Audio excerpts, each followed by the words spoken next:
Iran, America, Israel युद्ध के बीच में इटली, पोलैंड और स्पेन ने बड़ा झटका दिया है। मना कर दिया साफ तौर पर। इटली की तरफ से मना कर दिया गया है, पोलैंड की तरफ से मना कर दिया गया है, स्पेन की तरफ से मना कर दिया गया है।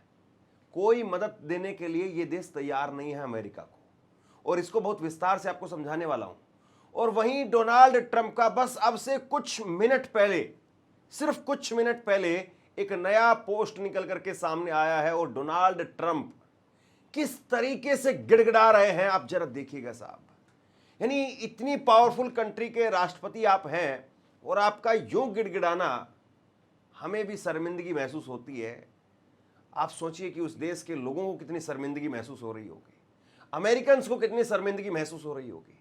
हमें इस बात के लिए शर्मिंदगी महसूस हो रही है कि ये दुनिया इस वक्त में एक ऐसे मुल्क के राष्ट्रपति को देख रही है जिसके पास में इतनी पावर है, और वो मुल्क के राष्ट्रपति इस तरीके का व्यवहार कर रहे हैं, गिड़गिड़ा रहे हैं साहब स्टेट ऑफ हुर्मुज को लेकर के। कह रहे हैं कि भैया आ जाओ और किसी तरीके से खुलवा लो इस स्टेट ऑफ हुर्मुज को। मैं आपको विस्तार से पढ़ करके सुनाने वाला हूं कि उन्होंने क्या कहा है। और वहीं इजराइल का जो असली चेहरा है इस युद्ध के पीछे, वो साफ नजर आ रहा है। इजराइल का जो असली चेहरा है वो बिल्कुल साफ साफ नजर आ रहा है। और इजराइल, उसने लितानी नदी तक कब्जे का एक तरीके से ऐलान कर दिया है और कह दिया कि साहब हम यहां तक अब रहेंगे, हमारी फोर्स रहेगी, और यहां अब कोई और नहीं आ सकता। यहां से जो लोग छोड़ करके भाग गए हैं वो वापस नहीं आएंगे। यानी कुल मिलाकर के आपका मकसद यही था कि आप लोगों को भगा दें, मार दें, और उसके बाद में कब्जा कर लें।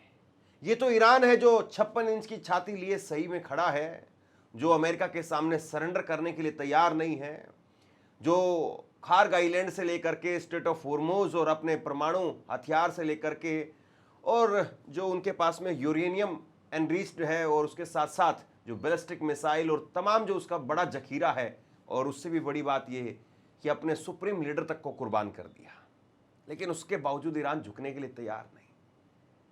तो इजराइल का जो असली चेहरा वो सामने आ गया है कि कैसे इजराइल इस पूरे जंग में सिर्फ और सिर्फ कब्जे की नीयत से आया हुआ है। और अमेरिका, उसने तो साफ ही कर दिया है, डोनाल्ड ट्रंप तो बिल्कुल साफ साफ कह रहे हैं कि भैया तेल में मुझे बहुत मजा आता है। अब वो तेल का मजा लेना चाहते हैं, कहीं ऐसा ना हो कि उनका खुद का तेल निकल जाए। खैर ये तो समय बताएगा, और जंग का जो अगला रुख होगा वो बताएगा। लेकिन मैं आपको पहले बड़ी खबर बताता हूं। इटली की तरफ से, पोलैंड की तरफ से और स्पेन की तरफ से मना कर दिया गया। अब इस पर विस्तार से बात करें उससे पहले मेरी आपसे गुजारिश है कि अगर अभी तक आपने इस वीडियो को लाइक नहीं किया है तो लाइक कर दीजिए, और चैनल को अगर आपने अभी तक सब्सक्राइब नहीं किया है तो जरूर कर दीजिए। देखिए, स्पेन की तरफ से मुझे लगता है कि अब मीम बहुत सारे आने वाले हैं। मीम जो है वो बहुत सारे बन जाएंगे, रील्स बन जाएंगी, और उसके बाद में कहा जाएगा कि इटली की प्रधानमंत्री मेलोनी वो तो बेवफा निकली। इस तरह के जो घटिया मीम्स बनाए जाएंगे। हकीकत ये है कि इटली हो, स्पेन हो या पोलैंड हो, ये एक तरीके से अमेरिका की इस वक्त में कमजोरी साबित हो रहे हैं। लेकिन इन्होंने कम से कम अपनी इतनी छाती या इतना जिगरा जरूर दिखाया कि ये मना करने की हिम्मत कर पाए। ये रेंग नहीं रहे हैं, लेट नहीं रहे हैं, और ये साफ कह रहे हैं कि साहब हमारा देश है, हम पहले अपने हितों के बारे में सोचेंगे, फिर बाद में आपके बारे में सोचेंगे। ये इनकी तरफ से कह दिया गया है।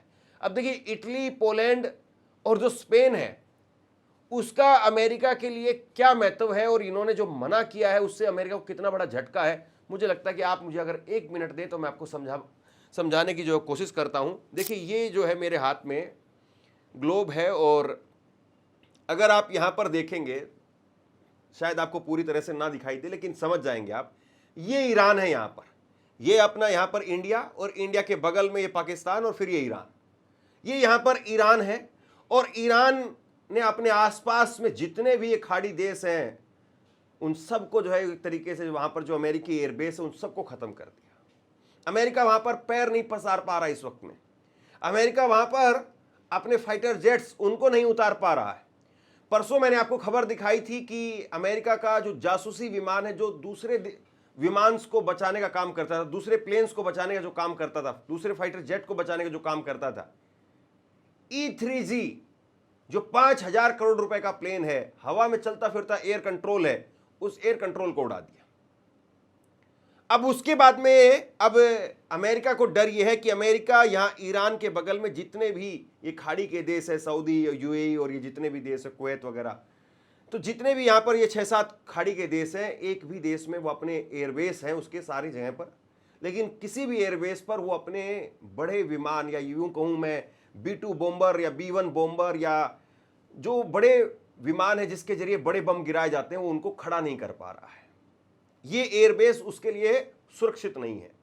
तो अब अमेरिका के लिए रास्ता क्या है? अमेरिका के लिए रास्ता ये है कि यहां ईरान है ये, और ईरान के यहां पर अगर आप थोड़ा सा ऊपर जाकर के देखेंगे तो ये यहां पर छोटा सा पतला सा जो है वो इटली है, फिर ये यहां आप जाएंगे तो ये स्पेन है, और इधर आप देखेंगे तो ये पोलैंड है। ये बिल्कुल जो है वो ईरान, और ईरान से जो है वो थोड़ा सा ऊपर इटली, स्पेन और पोलैंड है। और जबकि ये अमेरिका है, अमेरिका ये है यहां पर। अमेरिका और ईरान के बीच में अगर आप देखें तो सीधे तौर पर कोई लड़ाई की संभावना ही नहीं है। 12,000 किलोमीटर का डिफरेंस है दोनों के बीच में। 10-12 घंटे की जो है वो कम से कम फ्लाइट लगती है, हालांकि कोई सीधी फ्लाइट है नहीं तेहरान और वॉशिंगटन के बीच में या तेहरान और न्यूयॉर्क के बीच में, लेकिन कम से कम 12,000 किलोमीटर जो है दोनों के बीच में डिफरेंस है। अब वो सीधी जो है वो ना तो कोई भी अपनी मिसाइल यहां से यहां छोड़ सकता है। ये दुनिया का मतलब आप ये कहिए, ये अगर ये धरती ये है तो धरती के इस हिस्से पर, इस तरफ मेरी तरफ जो है वो यहां पर अमेरिका है, और इस तरफ यहां पर जो है वो ये ईरान है। इधर बिल्कुल ठीक उलट जो है ये यहां ईरान, और ये यहां पर जो है वो अमेरिका है। ऐसे समझ लीजिए आप, ये अमेरिका है और ये इधर ईरान है, यानी कोई आपस में दूर दूर तक खतरा है ही नहीं। ये तो बेकार में जाकर के इस कोने से यहां आकर के 15,000-12,000 किलोमीटर दूर आकर के जो है ये लड़ाई लड़ रहे हैं। अब इनको क्या है, इनको ये है कि अमेरिका से यहां पोलैंड, स्पेन और इटली के अंदर अपने जो है वो विमान ये लोग खड़ा कर सकते हैं, और यहां से ये जो दूरी है ये कोई बहुत ज़्यादा नहीं है, करीब 2,500 के 3,000 किलोमीटर के आसपास की जो दूरी है। और यहाँ जो है ये स्पेन से, इटली से, फ्रांस से जो है वो सीधा ईरान के अंदर ऑपरेशन कर सकते हैं। अपने B-1 B-2 बॉम्बर जो है वो विमान वो यहाँ इटली में, पोलैंड में वो खड़ा कर सकते हैं और वहाँ से सीधे ऑपरेशन कर सकते हैं। लेकिन इन्होंने अब मना कर दिया है। इन्होंने कह दिया कि साहब अपना रास्ता कहीं और देखिए, हम अपना आसमान, हम अपने एयरबेस वो आपको इस्तेमाल नहीं करने देंगे। तीनों देशों ने साफ साफ मना कर दिया है। इसका मतलब आप समझ रहे हैं कितना बड़ा झटका है ये? आप जरा सोचिए कितना बड़ा झटका है। निश्चित तौर पर जो है ये बहुत बड़ा झटका है, और अब डोनाल्ड ट्रंप क्या करेंगे वो पता नहीं।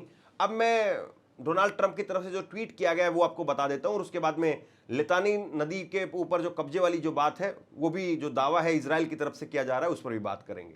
ये देखिए स्ट्रेट ऑफ होर्मुज को लेकर के डोनाल्ड ट्रंप की तरफ से पोस्ट किया गया है, उनके सोशल मीडिया हैंडल पर, ट्रुथ पर वो पोस्ट कर रहे हैं।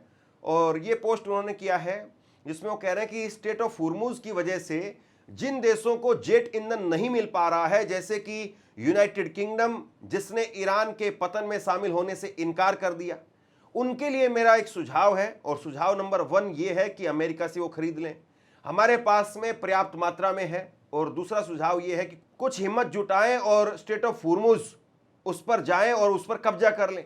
आपको खुद के लिए लड़ना सीखना होगा। अमेरिका आपकी मदद के लिए नहीं रहेगा, ठीक वैसे ही जैसे आप हमारी मदद के लिए नहीं आए थे।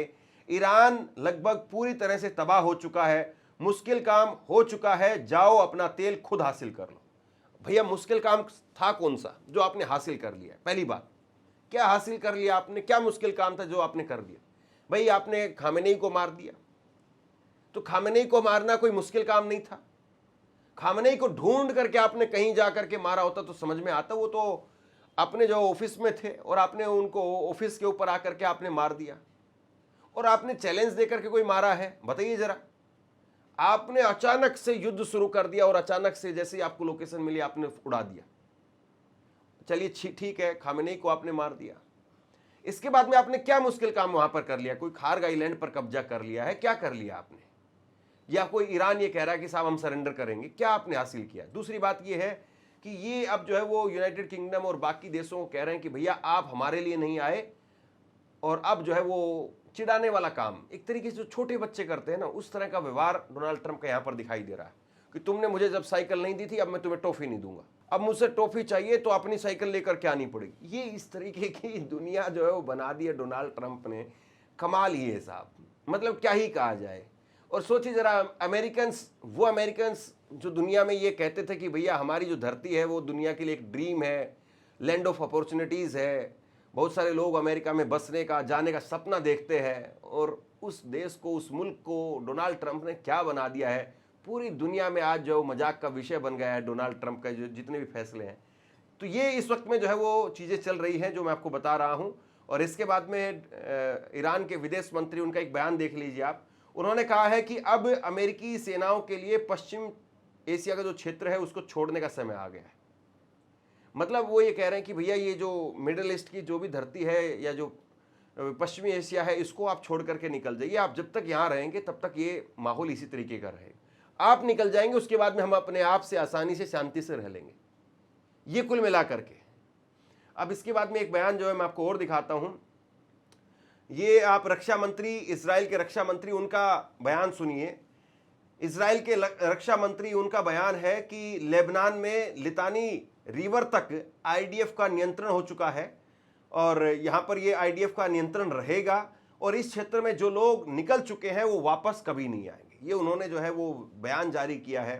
यानी कुल मिलाकर के ये है कि भाई आप जो है वो युद्ध में कोई खतरे के लिए नहीं आए थे, आप तो जो है वो आपदा में अवसर तलाश रहे हैं कि किसी तरीके से अब जो है वो ईरान कमज़ोर हो गया है तो हम लेबनान में लितानी नदी तक चले जाते हैं, वहाँ पर घुस करके जो है वो, क्योंकि ईरान इस वक्त में बिजी है, ईरान को इस वक्त में अपने आप को संभालना है। हालांकि ईरान की तरफ से ग्रीनलैंड को लेकर के साफ कहा गया है कि भैया ग्रीनलैंड अगर आप नहीं संभाल सकते, उसकी रक्षा नहीं कर सकते तो हमें बता दीजिए, हम आकर के वहाँ पर सुरक्षा देंगे। ईरान की तरफ से ये भी कहा गया कि भैया अगर यूरोप के देशों को अगर अमेरिका उससे खतरा है तो बताइए हमें। मतलब ईरान वैसे तो कह रहा है, लेकिन सच्चाई है कि जब कोई देश युद्ध में होता है, जब आर पार की जंग चल रही है, उस वक्त में उसका जो पूरा रिसोर्सेज है, उसके जितने भी संसाधन है वो खप जाते हैं। अब लेबनान में हिजबुल्लाह ने जिस तरीके से अटैक किया, वो बहुत शानदार तरीके से हिजबुल्लाह का जो है वो अटैक दिखाई दे रहा है अभी तक इस युद्ध में अगर आप देखें। और ऐसे में जो है वो इनको लगता है कि हम ये कब्जे का ऐलान करके और एक तरीके से हिजबुल्लाह की जो पकड़ है उसको ख़त्म कर दें। हालांकि लेबनान के अंदर जो हिजबुल्लाह के प्रभाव वाला जो क्षेत्र है, वहाँ पर जितने ईसाई हैं वो भी इस बात को कहते हैं कि भैया जब हमारे चर्चों को तोड़ा जा रहा था यहूदियों की तरफ से, उस वक्त में कोई हमें बचाने के लिए नहीं आता था। लेबनान के जो लड़ाके हैं, माफ़ कीजिए हिजबुल्लाह के जो लड़ाके हैं, वो आते हैं हमें बचाने के लिए, तो उनको उनसे भी कोई दिक्कत नहीं। और हिजबुल्लाह को लेकर के वहाँ पर कोई ऐसा भारी ऐसा असंतोष नहीं है कि वहाँ पर हिजबुल्लाह की तबाही देख करके और बाकी इलाके के लोग जो खुश हो जाएंगे और इजराइल को जो है स्वीकार कर लेंगे। और दूसरी बात यह है कि आप करना क्या चाहते हैं। आप कभी बच्चियों को मारते हैं, कभी आप किसी सुप्रीम लीडर को मारते हैं, आपका युद्ध में मकसद क्या है। कभी आप कहते हैं कि नहीं साहब ये अभी ईरान है, फिर इसके बाद में क्यूबा है, फिर उसके बाद में आप कहते हैं कि कनाडा उसको करेंगे, ग्रीनलैंड उसको करेंगे। तो आप क्या करना चाहते हैं साहब। ये खून खराबा, ये हाय तौबा मचा करके, दुनिया में कोहराम मचा करके, और आप कब्जे की लड़ाई खेल रहे हैं साहब। पूरी दुनिया पर कब्जा करना चाहते हैं आप। वो दौर अलग था, ये दौर अलग है।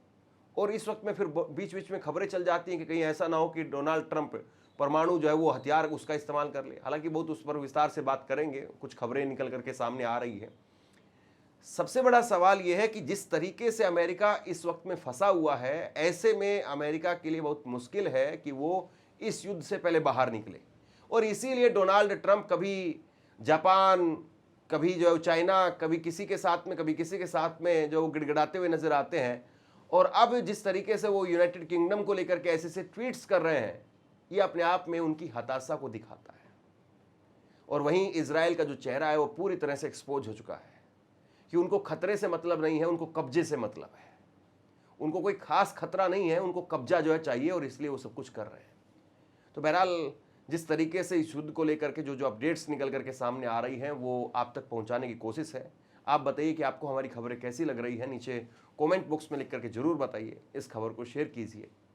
शुक्रिया। आपसे कुछ कहना चाहता हूं। आज के वक्त में पत्रकारिता करना कितना मुश्किल काम है, लेकिन अगर ऐसे में भी कोई आपकी खबर दिखा रहा है, कोई आपके मुद्दे पर बात कर रहा है, तो आपको भी उसका साथ देना चाहिए।